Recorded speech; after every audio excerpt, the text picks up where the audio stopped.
So we talk about that vetting process. I think the problem sometimes is we don't know what that looks like in practice. So, normally you see people asking questions like, oh, well, can you cook? Are you willing to submit?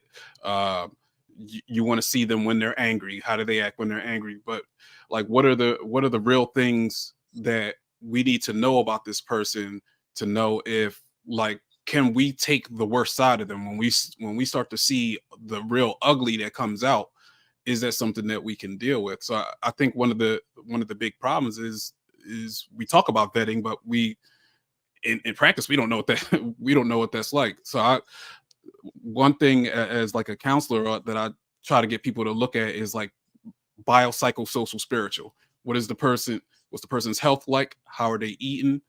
Like, do they have a strong diet? Do they have like a workout plan? Are they normally fit, or are they trying to conform themselves to how they think we should see them?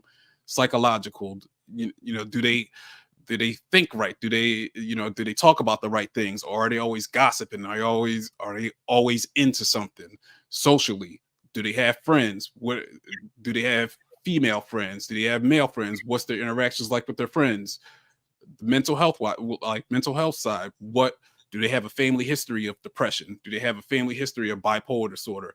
Like, what types of things do they deal with in their family? If they got a family history of depression and you get with her a year down the line, you start to find out she suffers from depression, that's going to make the outlook of your relationship look completely different.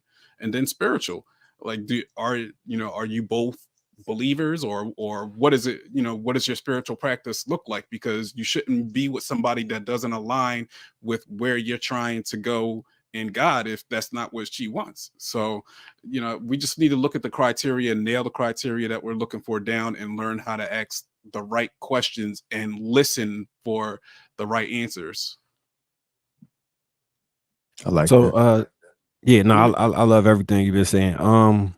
I always talk about the imbalance of power because, well, essentially a lot of these relationships boil down to power dynamics.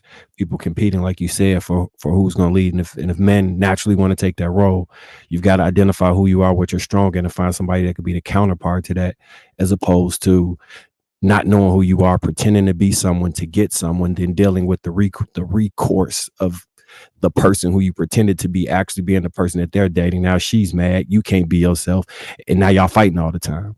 And y'all just continuously fighting all the time. What I was gonna say?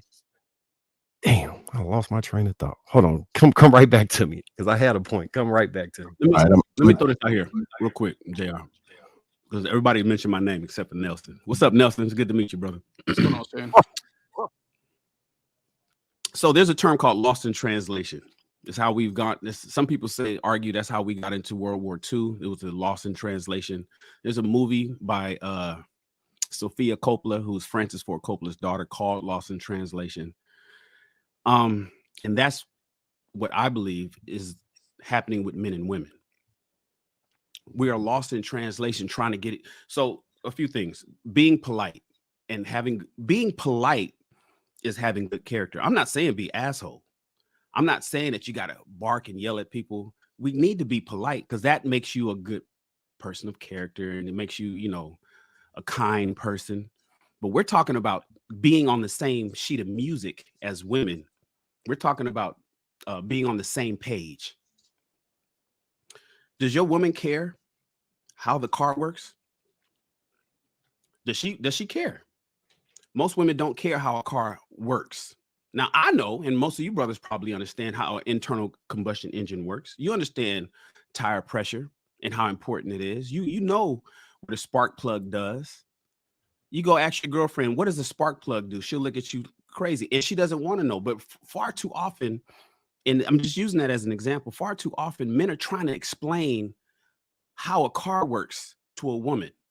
And that's just an example, just a microcosm of what I'm trying to get everybody to understand. Trying to explain to her and get her to understand how the car works is a waste of time. She just wants to make sure it works. You know how it works. She doesn't care. She just wants to make sure that it works and it's safe. JR, you said we got to continue having these conversations. To what end? That's what I mean by it's a waste of time. That's what I meant. You know, why do we need to have these? Why should a man continue having these conversations with somebody who naturally misunderstands him? It's to try to, because at that point you get to the point where you're forcing a square in a round hole. You want to get in. That's where the arguments come. That's where the fighting comes. You don't understand me. You see, you snap back every time I say you just listening to react. We know all the like Rilla said, we know all the cliches and the buzzwords, but oftentimes because she's forcing you to get what she's saying, and you're forcing yourself. I mean, you're forcing her to get what you're saying. Really, you spoke on leadership, but really, you know that most bosses do not know how to do the job of the people that's under them. They know how to lead. They know how to give direction. They know how to administrate, but do they know how to drive the forklift? Do they know how to sell the jewelry? I'm talking about the main boss. Maybe the lead does, or the supervisor, but does the store manager know how to really sell? Maybe not. Oftentimes that's not the case. Elon probably doesn't know everything about making an electric car. He gets the smart people that do. Doesn't make him a less leader that he doesn't know how to, make a certain thing work in a Tesla, but he's still a great leader. So all I'm saying is, men, you do not need to get your woman to understand you. It's a waste of time. What she needs to do is believe in your leadership. Do you know where we're going? Because this is the goal. Are you with that? Yes, baby, I'm with that.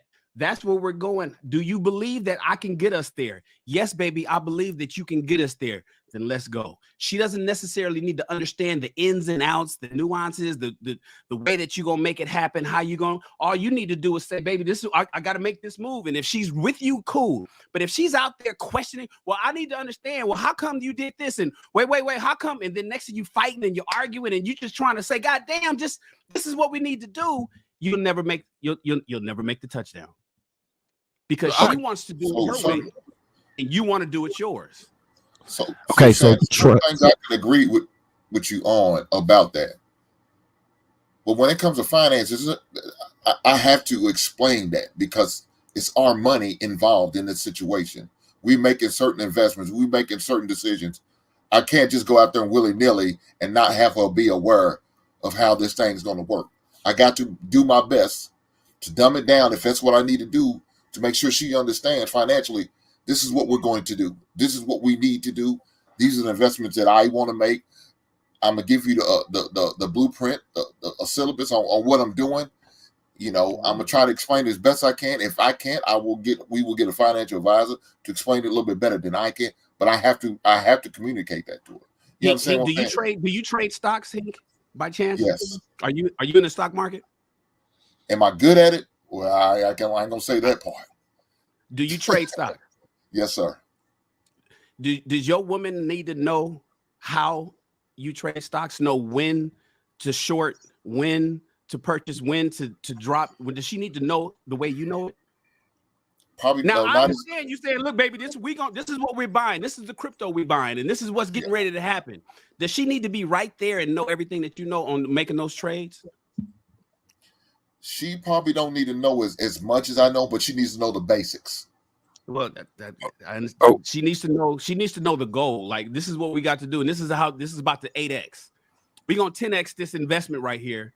But I'm gonna be on the computer with my 3 screens because I got to set up 2 with the 3 screens, and this is the trades that I'm making over the time. If you're a day trader or if you're so that's all I'm saying. I believe that your woman should understand where you're going financially. Of course, share bank accounts. You guys are making things together. You're building a life together, and you expect to grow old and die together. Everybody expects to spend the next 50 to 60 years with one person. I understand that. Does she need to know how to trade like you? No. That's all I'm saying.